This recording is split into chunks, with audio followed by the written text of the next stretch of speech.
just like to do an instructional on how to terminate the Anderson plugs that's supplied. First of all, what we do is take out the pins, which are inside. One side I've already taken out. I'm just going to leave one in there just to show you. So first of all, you want to notice that on the connection point, you've got the negative and positive.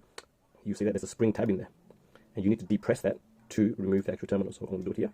Pressing it in there, if you can see it. Let's see, let me try and do it in front of the camera. Oops, sorry, there we go. Depress it. There we go, the pin has dropped out. And how it actually works is, can you see how on the terminals itself, see how there's a lip and there's a sharp 90-degree. That's where it grabs on, that part there. So that's the part that grabs onto the spring, which is the spring over here. When you push it in, you depress and then you clip into it. So in other words, you're getting some sort of action like this. See how it catches on, like that? That's how it catches on. So when you depress the spring, it falls down. So that's how you take it out. After removing the terminal, you want to just measure by putting the wire in, and see, you want to just strip it about the same, at least the same amount as the length of the actual inside of the terminal. So if it's that long, you want to just strip at least the same amount, or a little bit more, up to you. At the minimum, the same amount. So I've stripped a little bit more on this one, and on this one here, a little bit more as well. So that's the length that you want to strip the wire back from. And after you strip it back, you want to tin them with solder. I'm going to show you two methods. One method is tinning, one method is crimping. Okay, so I'm just going to crimp one, and I'm going to solder. Here for a soldering of the terminals to the Anderson plugs, which are these. We're going to solder on. First of all, we want to just tin the lead. So what I've got is I've just got a wire cutter and just sort of jammed it in there just to give you a working, just to hold the wire there so it doesn't move around. So what we do is just apply, solder, let it absorb into the wires, just like that. A few seconds, that's it, we're done. As you can see, that is flowed right through. There's a nice blob there. That's it. That's the wire ready for the next step. Here is just a normal plier, and I've grabbed it in the teeth. You want to grab it with minimum point so that the heat transfer doesn't transfer to the head of this pliers. So I've got it onto the thin side. As you can see from the bottom, I'm actually holding it. Instead of crimping it like this, or at the base, where you actually got a lot of contacts, a lot of heat transfer, you don't want to lose heat when you're soldering. So I've got it just like that on the skinniest point, the least contact. And what I've got here is just a rubber band just to hold it in place. So that is your little frame that holds it. The next step is I've zoomed in, get your soldering iron, get it nice and hot, and we're going to flood the terminal with solder. How you do this is apply the soldering iron and then just feed in the solder, like so. And you take a while before the heat is transferred across the whole terminal inside, and then the solder will flow, because at the moment it's not flowing. Now it's starting to. There we go. See how it's flowing now? I'll take a bit longer length so you can see, and the heat is there. See how it flows in? It's flowing in. So I'm feeding it in, and you want to fill it just about 2/3 full. Yeah, so just go down, and don't be afraid to just put heaps in, because the wires are generally much not a heavy gauge on your outboard motor. So this is a 30-pounder Minn Kota, and the wires are only not very thick at all. It's just only. So we just keep feeding it in, keep feeding it in, and the solder at the bottom is all melted. It's very nice, soldered in, and stick the soldering iron right inside. So that thing's very, very hot. So just be very, very careful. So you can take it out to have a look. Yes, it's about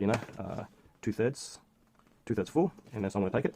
On this one, I'm going to let's use the positive for this. So whilst everything is very hot, take it out, push it in, and add your soldering iron into it, and melt the solder that's on the actual wires, and then hold it in there, and keep it as perpendicular as you can in the center. And within like 3 seconds, she's already hardened, already cooled down. So that's how you get a good connection. And if you don't have a soldering iron, you can use a little blowtorch, small little blowtorch. And with the blowtorch, you might not be able to tin your wires, but that's not a problem. You basically get the blowtorch, heat up the actual terminal on the base here, and when it gets hot, you feed your solder in. And once it gets hot enough, the solder is going to melt, and you can see the actual level. You get it to about 2/3, same level, and then after that, what you do is you get your wire, which is not tinned, for example, this one here, and then as this is still being heated with the blowtorch, the solder is still liquid, still hot, you dip this in, and you continue to heat it. Continue to heat it for about, let's say, call it another 6 or 7 seconds. So by that time, that liquid solder would have been absorbed by this copper strand. They will suck up solder very easily. That's hot. So then after that, just remove your blowtorch, your heat source, count to 5, 6, 7 seconds, and that's it. Everything's cooled down. You might have to cool it down for a little bit longer if you're using the blowtorch, maybe 10, 15 seconds or so, until it's solid in the connection. And of course, you hold it in the center, so everything's centered after everything cools. See that? How that's a very beautiful connection there, right in the center. Solid. Ain't gonna come apart. Okay, for the second method of attaching the wires to the Anderson terminals is by crimping. So by crimping, meaning we're not soldering, is by using mechanical pressure to actually press down and clamp down on the wires, hold it in place. The tool you need is one of these. In Australia, you can go on eBay and look up Anderson plug crimper tool, or and this is what you come up on eBay, and they're like $16 Australian delivered. It's a nice little tool to have around the house. You do other terminals as well, which needs to be crimped. The part number is HS-16 for your reference, but Anderson plug crimping tool would pull this up on eBay, $16 something, so under $17 delivered, very cheap. So I'm going to show you how it's done. So first of all is you get your lug, and of course you want to measure.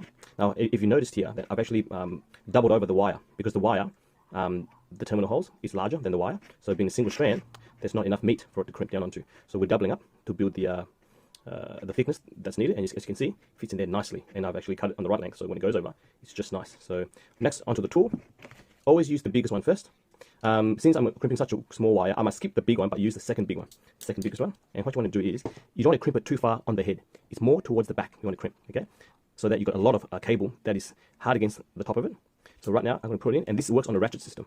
It's a ratchet system. As you tighten, you will bite. And to release it, there's a little part here, which you turn to release. So now, I've got it there, it's locked in, and it's holding, and it's at the right depth. Don't crimp it too far forward like this, no good at all. Towards the back, but not right on the edge. So that's good. I'm going to start putting the wire in, like this. And while this is still on the bench, see that? I'm using the bench. Let me just zoom out. So there we go. I'm using the bench, and I'm going to just push down on it to crimp it. So let me just zoom back down, like this. Put it in, make sure the wire is all nice, sitting nicely. Make sure the actual, the head is not too far forward or not too far back. It's just nice. There's a bit of a gap there. And I'm going to push down on it in 3, 2, 1, like this. That's the first crimp. Here we go. As you can see, that's the first. It's a ratchet system, so you have to use a lot of energy, a lot of strength, and that has crimped the first stage. Now, don't go out and start pulling on it, because this is going to come right out because it's still loose. You can just see it, all right? But the thing is, if you start the crimp process and you pull it out, you'll be finding it very hard to put the wires back in, and basically you throw it out and yeah, redo it again. So we've already used the first one we skipped, the second one we hit. Now we're going to hit the third one, and with the teeth in the position, so you're indenting in the same spot all the time. See that? The indent is already there. This part is round. So once again, and it gets easier. There we go. That's the second crimp I've done. The second process, second layer of crimping. Now the third one, I'm going to turn it back around here, and the third one will be enough for the wire thickness that I have. That's it. I've closed it to the end. When it hits, that has closed the jaws. And then now, if you look at it, you've got a very beautiful crimp. There we go. That ain't coming out. So that's a nice connection there. Nice and tight. As you can see, I've shown you the two methods of attaching your wiring to the Anderson plugs. So we've done it. This one here is by crimping, the negative, and the positive is by soldering with a soldering iron or a blowtorch. So now let's finalize it by inserting it into the Anderson plug itself. So make note of that's the connection point. This is where the wire is going. And of course, you want to make sure that negative, black, positive, red. On the motor itself, it doesn't make too much of a difference because the motor generally has no polarization. But if the wire is red and black, follow it. If you do it the other way, your motor, in most cases, will just spin the opposite direction. Your prop will spin the other way around, as with a brushed DC motor. So what I've got here is, I've got my Anderson plug. I'm looking at it. Notice this side is round. That side is round. This side, there's a lip.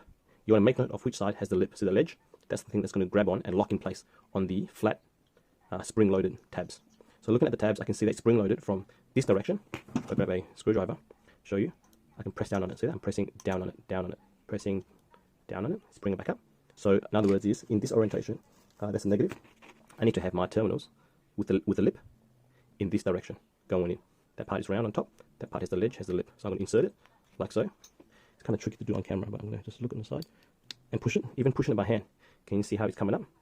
And if I just feed it, there we go. You hear the click. One that's clicked in, the spring-loaded tab is sitting and hitting on the ledge and the lip, and that ain't going to come out. So for the positive, we do the same thing. And if you put it on the wrong way around, you just pull it and it'll come out, because the actual tab, the spring-loaded tab, is sitting on the round part, which is going to slip out. I'm going to do it the right way around. Positive, red, the lip, this side. Basically, the lip is on the side of the positive and minus symbol. Push it in, feed it in. Let me get off camera and just, yeah, there we go. And sometimes, if you find it a bit tight to go in, you can get it started, or you can get a screwdriver and push it underneath, provided you've aligned it correctly underneath, like so. I just put a screwdriver into here. That's just going to help me push it in, and Bob's your uncle. That's it. That is in. See that? See how that is in on the tab? That's in on the tab. So by you tugging firmly, yeah. So the way the Anderson works is, do not pull on the cable to release the plug. Never do that for any type of connections, because the load bearing is not where the connection is, where you solder it or where you crimped it. That's not supposed to be tugged on or pulled or have a load on it. You're meant to hold the connection on the plastic housing, on the case, and then to connect it up. Now what I've got here is just another Anderson plug for my test. I'm going to show you how it connects. By holding the two plugs, push together.